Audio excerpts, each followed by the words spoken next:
د چات جی پي ټي د عملي زده کړې لړۍ پنځمه او اخرنۍ ویډیو ته ښه راغلاست.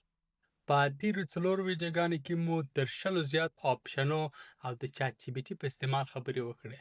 نن به د چات جی پي ټي د ډېر مهم او د کماله ډک آپشن پرسونالایزیشن باندې خبرې وکړو. دلته ته چات جی پي ټي ته وایې چې په کم طرز، طریقه، انداز او د کومو معلوماتو په نظر کې نیولو سره تاته د سوال جواب درکړي. راځئ زه یې په عملي مثال کې در وښیم. په اول کې سوال ځینې کوو چې زما سره کومک وکړه چې زما انګلیسي ښه سي. اوس به چات جي پي ټي زما د سوال جواب راکړي. اوس زه ځم پرسونالایزیشن ته او خپل ټول معلومات چات جي پي ټي ته ورکوم چې ماته په کومه طریقه ماته جواب راکوه او بیا دغه سوال بیا ځینې کوم. بیا به تاسې په فرق پوه سئ چې د اول سوال جواب او وروسته له دې چې خپل معلومات چات جي پي ټي ته ورکړو څونه ډېر فرق ده. په سټایل او ټیون کې طرز او انداز کې زه ورته وایم چې ماته جوابونه لږ غیر رسمي، نرم او دوستانه انداز راکوه.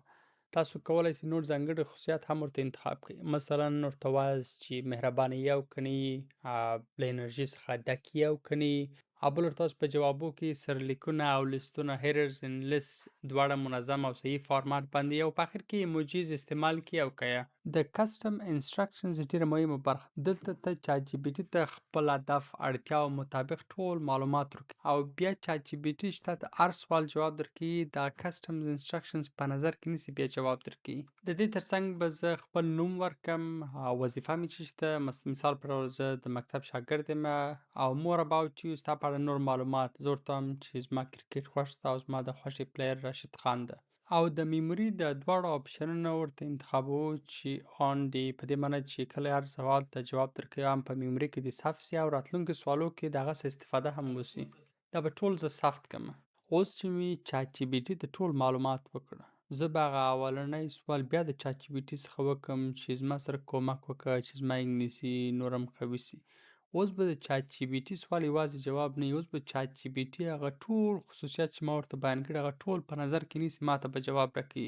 هم به جواب دوستانه وي، هم به ایموجیز پکښې وي، هم به مثال پکښې وي او هم به منظم وي. اوس که زه د چات جي پي ټي څخه هر سوال کوم، هر سوال ته به دغه ټول معلومات په نظر کې نیسي او ماته به جواب راکوي. په سیټینګز کې دغه دوه نور آپشنونه هم ضرور دي. یو دا چې ته غواړې دا ستا سوالونه او جوابونه چات جي پي ټي استفاده کړي د سیستم د لا ښه کولو لپاره، په دې معنی چې هغه رقم جوړوي هغه رقم یې وکاروي. دا آپشنز همیشه نو ورته لیکمه چې زما شخصي معلومات نسي کولی ته استفاده ځینې وکړې.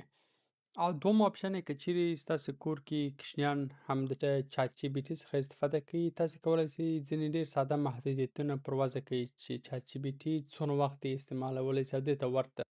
او بیرته راځو عمومي تنظیماتو ته. چیرې ته چات جي پي ټي بڼې ته تغییر ورکړې، د چات جي پي ټي رنګ ته تغییر ورکړې، د چات جي پي ټي لپاره ژبه انتخابوه او یا هم چې ته په کومه ژبه پوښتنه ځینې کوې هغه ورته انتخابوه. متاسفانه پښتو دري اوس نسته کې. په وایس کې ته چات جي پي ټي ته وایې چې په کوم لهجه تاته بیرته جواب درکړي. What's up? Feel free to ask me about anything. په نوټیفیکیشن کې ته ورته انتخابوې چې کوم کارونه باید تاته نوټیفیکیشن راواستي او که یې درته راواستي هغه یوازې موبایل ته نوټیفیکیشن یا کمپیوټر ته راواستي او یا که ایمیل هم درته واستي.